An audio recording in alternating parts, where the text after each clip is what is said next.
मित्रों, आज की कहानी बहुत ही ज्ञानवर्धक कहानी है।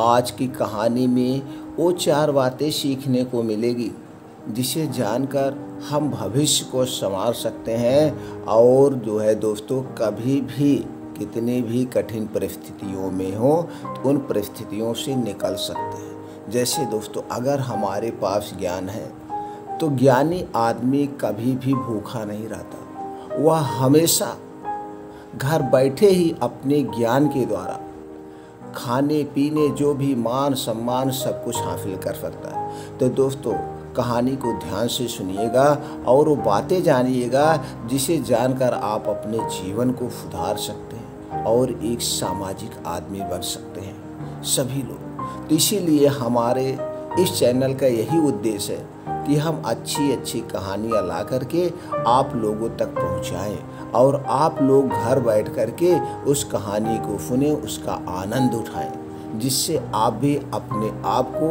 एक सफल, एक सम्मानित आदमी बना सकें। तो दोस्तों, आप सबका हमारे इस कहानी के चैनल पर हमारे परिवार की तरफ से बहुत बहुत स्वागत व अभिनंदन है। तो दोस्तों, इसके पहले अगर कहानी आपको अच्छी लगे तो निवेदन है कि कहानी को सब्सक्राइब करिएगा, चैनल को सब्सक्राइब करके बेल आइकॉन का बटन ऑन कर दीजिए और आपके जितने जानने वाले हों उन तक ज़रूर पहुंचा दीजिएगा, क्योंकि उनको भी ये जानकारी मिल जाए। हमारे भारत देश के हर एक आदमी की यही तो पहचान है, वो अपना आगे बढ़ते हैं और दूसरे को भी आगे बढ़ाते हैं। तो चलिए दोस्तों, हम कहानी शुरू करते हैं। कोई भी कहानी शुरू करने के पहले हमारी भारतीय परंपरा के अनुसार एक बार भगवान को स्मरण करना चाहिए। तो चलिए प्रेम से बोल दीजिए और कमेंट बॉक्स में लिख दीजिए, जय श्री राम। एक समय की बात है, एक बहुत बड़ा ईमानदार और ताकतवर राजा राज्य करता था। उसके राज्य में ऊंचे ऊंचे पहाड़, घने जंगल, हरे भरे बगीचे, कल कल करती नदियां और सुंदर सुंदर पशु पक्षी थी। राजा अपनी प्रजा का बहुत ध्यान रखता था, अतः उसकी प्रजा बहुत सुखी थी।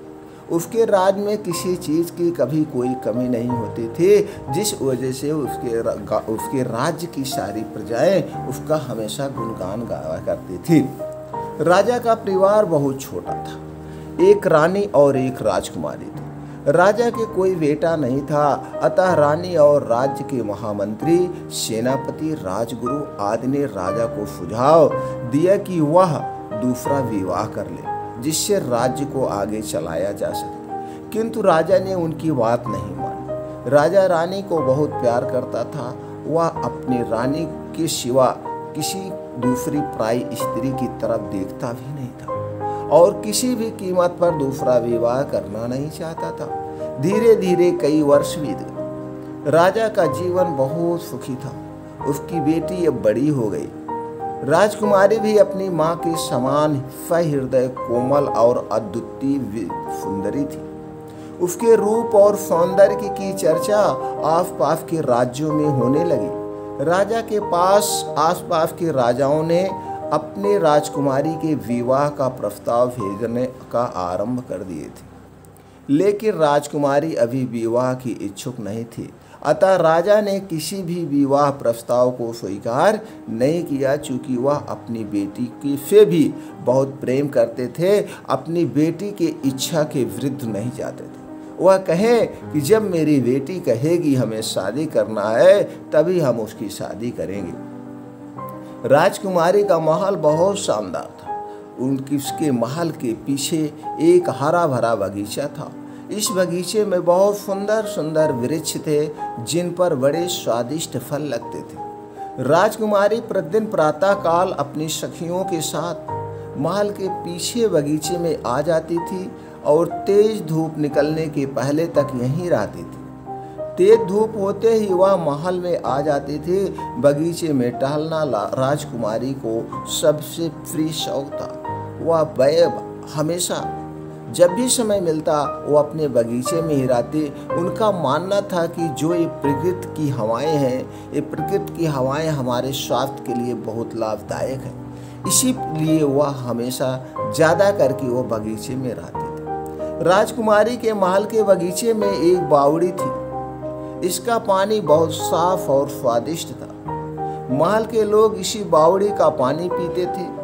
बगीचे में टहलते टहलते जब राजकुमारी थक जाती थी तो इसी बावड़ी की मुंडेर पर इसके किनारे बैठकर आराम भी कर लिया करती थी। एक दिन प्रातःकाल का समय था। राजकुमारी हमेशा की तरह महल के पीछे के बगीचे में टहल रही थी। उसके साथ उसकी 2 सखियां भी थी। अचानक राजकुमारी को लगा कहीं मुंडेर पर कहीं आसपास बहुत दुर्गंध आ रही। उसने अपनी सखियों से दुर्गंध आने की बात कही और बावड़ी की मुंडेर पर आकर बैठ गई। मुंडेर पर उसके किनारे पर बैठते ही राजकुमारी की तबीयत और खराब हो गई और वह अचेत होकर गिर गई। राजकुमारी के अचेत होते ही दोनों सखियां घबरा गई। उन्होंने किसी तरह राजकुमारी को संभाला और उसे उठाकर महल के भीतर ले गई। राजकुमारी की एक सेवकिया ने राजकुमारी से अचेत होने की खबर राजा को दे दी। राजा उस समय दरबार में था। उसे जैसे ही राजकुमारी के अचेत होने का समाचार मिला तो वह राजवैद्य को लेकर राजकुमारी के महल में आ गया। राजवैद्य ने राजकुमारी का परीक्षण किया। उसकी समझ में बस इतना आया कि राजकुमारी की बेहोशी का कारण कोई दुर्गंध है। राजकुमारी की सखियां ने भी राजा के सामने राजवैद्य को बताया कि राजकुमारी ने अचेत होने से पहले दुर्गंध की शिकायत की थी। राजा ने यह बात मालूम होते ही अपने कई सैनिकों को बुलाया और उन्हें दुर्गंध का कारण मालूम करने के लिए राजकुमारी के बगीचे में भेज दिया। सैनिकों ने बगीचे का चप्पा चप्पा छान मारा, लेकिन उन्हें कुछ भी नहीं मिला। अचानक एक सैनिक की दृष्टि मरे हुए एक मोटे तगड़े अध खाए चूहे पर पड़ी। इस चूहे से हल्की हल्की दुर्गंध भी आ रही थी। संभवतः रात को बिल्ली अथवा कोई पंछी चूहा ले आया होगा और आधा खाकर राजकुमारी के बगीचे में छोड़ गया होगा। सेवके ने तुरंत जाकर राजा को खबर दी। राजा ने शहर के बाहर चूहे को जलाकर जमीन में गड़ाने का हुक्म दिया और राजकुमारी के सिर पर स्नेह से हाथ फेरने लगे और उन्हें दुलारने लगे। दोपहर हो चुकी थी और राजकुमारी अभी तक अचेत ही थी।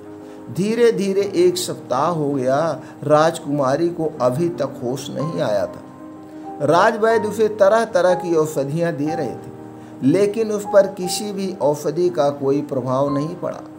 राजा रानी और राज्य के सभी मंत्री, राजवैद्य सभी लोग बहुत दुखी थे और राजकुमारी के शीघ्र होश आने के लिए ईश्वर से प्रार्थना करने लगे।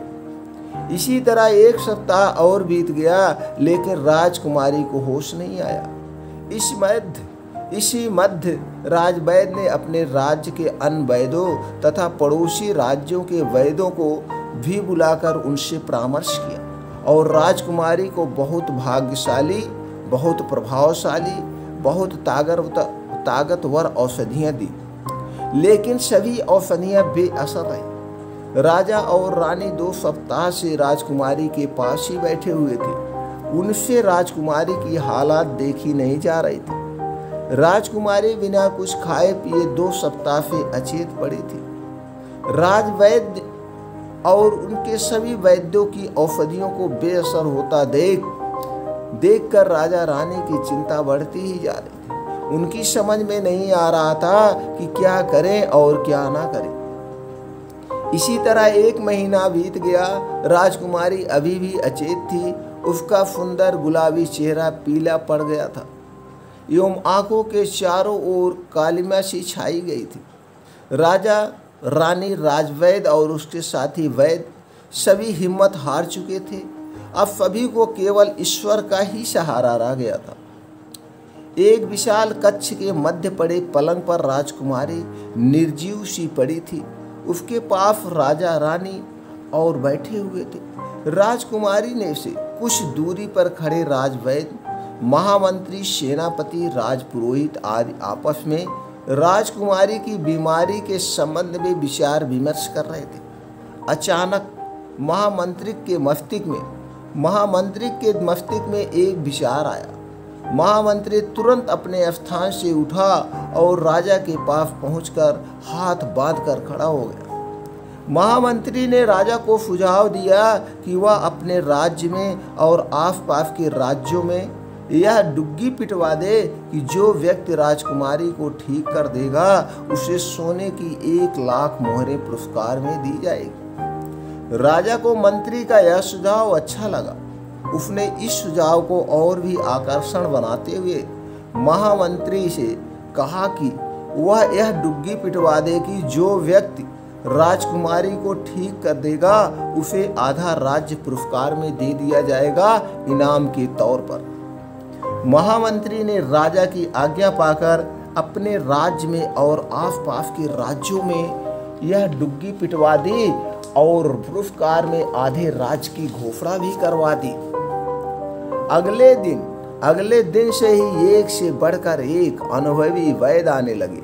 वह आधे राज्य के लालच में अच्छी से अच्छी औषधि, गुणकारी औषधि, शक्तिशाली औषधि राजकुमारी को देते, किंतु कोई भी लाभ ना होता।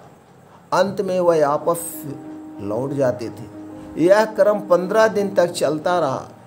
एक दिन एक लंबा समय बीत गया चुका था और राजा रानी हैरान हो चुके थे। राजकुमारी अभी भी अचेत थी। उसकी स्थिति में अंश मात्र भी सुधार नहीं हुआ था। राजा रानी, महामंत्री, सेनापति, राजवैद्य, राजपुरोहित सभी निराश हो चुके थे। अब राजकुमारी के ठीक होने की कोई आशा नहीं लग रही थी। अब लग नहीं रहा था कि राजकुमारी ठीक होगी। प्रातः काल का समय था। अचानक एक सेवक ने राजकुमारी के महल में प्रवेश किया और बताया कि एक परदेशी युवक आया है। उसका दावा है कि वह राजकुमारी को ठीक कर देगा। राजा को आशा की एक किरण दिखाई दी। उसने सैनिक को आदेश दिया कि वह पूरे सम्मान आदर के साथ नए युवक को अंदर लाए। सैनिक ने राजा की आज्ञा का पालन किया और नए युवक को महल के भीतर भी लाया। राजा ने नए युवक को देखा तो देखकर ही रह गया। नए युवक 20-22 वर्ष की आयु का था।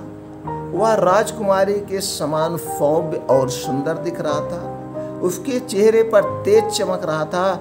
ऐसे लग रहा था कि ये साक्षात सूरज देव का रूप है। नए युवक के चेहरे पर अजीब सा आकर्षण और आत्मविश्वास था। राजा के साथ ही राजा के आसपास के लोग भी नए युवक को बड़े ध्यान से देख रहे थे। नए युवक ने सर्वप्रथम राजा और रानी का अभिवादन किया और इसके बाद उनसे पूरी बात बताने को कहा। राजा के स्थान पर राजकुमारी की सहेली ने नए युवक को राजकुमारी के महल के बगीचे में घूमने और दुर्गंध आने से लेकर अचेत होने तक की सारी कहानी उस नवयुवक को सुना दी। नवयुवक एक कहानी बहुत ध्यान से सुना और उसके समझ में आ गई। नवयुवक पूरी बात ध्यान से सुनता रहा। इसके बाद उसने राजकुमारी को बगीचे में ले चलने के लिए कहा। राजा ने नवयुवक से कुछ नहीं कहा। उसने राजकुमारी की सेविकाओं को आदेश दिया कि बगीचे में राजकुमारी के लिए आरामदायक बिस्तर लगाया जाए और फिर राजकुमारी को बगीचे में पहुंचाया जाए। राजा की आज्ञा का तुरंत पालन हुआ और बगीचे में शानदार बिस्तर लगा दिया गया। इसके बाद 4 सेविकाओं ने राजकुमारी को उठाकर बगीचे में पहुंचा दिया। नवयुवक ने राजकुमारी का बिस्तर एक वृक्ष के नीचे लगवाया था। बसंत के दिन थे। प्रातः काल की हल्की हल्की धूप बहुत अच्छी लग रही थी। राजकुमारी एक वृक्ष के नीचे लगे बिस्तर पर अचेत पड़ी थी। उसके चारों ओर राजा, रानी और राज्य के अन्य लोग खड़े थे। सभी की दृष्टि नवयुवक पर ही टिकी थी कि नवयुवक क्या चमत्कार करेगा। अचानक नवयुवक ने दोनों आंखें बंद करके अपने हाथ आसमान की ओर उठाए और कुछ बुदबुदाने लगा। संभवतः वह ईश्वर की प्रार्थना कर रहा था। इसके बाद उसने अपने कपड़ों के भीतर से एक बांसुरी निकाली और बजाने लगा। बांसुरी की आवाज में दैवी आनंद था। उसकी आवाज में ऐसा जादू था कि सभी खो गए। अचानक एक चमत्कार हुआ। राजकुमारी जिस वृक्ष के नीचे लेटी थी वह सुगंधित फूलों से भर उठा और उसके फूल राजकुमारी पर गिरने लगे। अब नवयुवक बगीचे में घूम घूम कर बांसुरी बजाने लगा। वह बांसुरी बजाते हुए जिस वृक्ष के नीचे से गुजरता वह वृक्ष फूलों से लद जाता। खुशबू पूरा बगीचे में भर गई। इसी समय राजकुमारी को होश आ गया। वह उठकर बैठ गई और बगीचे में चारों ओर फैले हुए फूलों को आश्चर्य से देखने लगी। इसके पहले राजकुमारी अथवा किसी ने भी ऐसे फूल नहीं देखे थे। राजा, रानी और राज्य के सभी लोग खुश हो गए। वह राजकुमारी की हालचाल पूछने लगे और नवयुवक को कुछ देर के लिए भूल से गए। जब उन्हें नवयुवक की याद आई तो वह जा चुका था। राजा और उसके सेवकों ने नवयुवक को ढूंढने का बहुत प्रयास किया किंतु वह नहीं मिला। अगले दिन सभी ने देखा राज्य के सारे वृक्षों पर रंग बिरंगे फूल खिले थे और उनकी दुर्गंध से पूरा वातावरण महक रहा था। कहते हैं कि वह नवयुवक प्रतिवर्ष बसंत में बांसुरी बजाता हुआ निकलता है।